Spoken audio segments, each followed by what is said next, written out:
Good morning. This is Arnie Waters here at Waters Capital in Boston, Massachusetts. Hope you had a super weekend. The first thing we're going to talk about is what's really going on in China. We found it very interesting to learn of these many ghost cities. Near as Westerners can find out, there are at least a dozen of these and maybe more. And what I mean by these is gigantic cities that are entirely empty. I mean, they have airports, malls, housing, all this sort of thing, and they're completely empty.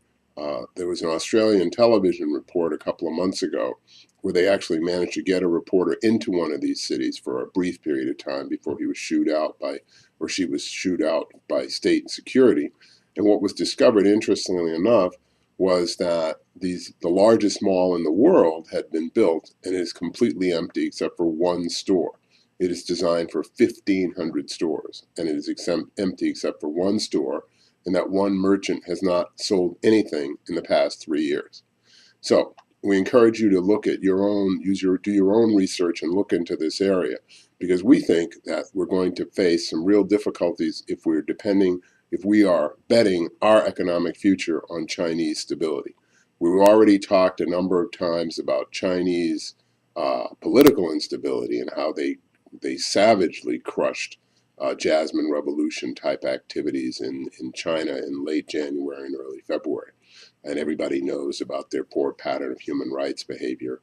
We continue to raise the question of how many people with 10 or $100 million are going to continue to exist in a place where there's no political freedom.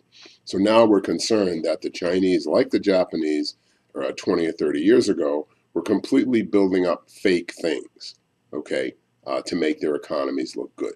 So that's our thought on China. You'll probably hear some more from us about that.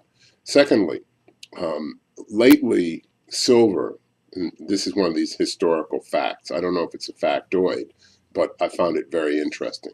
The relationship between silver and gold prices is as between 1 and 60.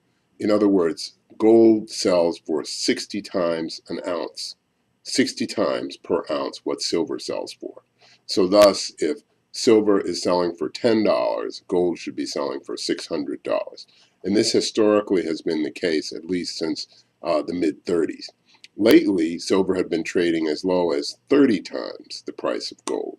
And now what we're starting to see is silver, as it retrenches itself and gold holds itself around 1,500 plus or minus this morning, that gives us an indication that the bottom for silver is really not 32 or something, it might be 25. So we ask our clients to keep this in mind as they consider adding to their positions in silver. We also want to remind you that things are looking great for gold. We encourage you to aim for the ice flows, not the open water. Have a great day and keep swinging.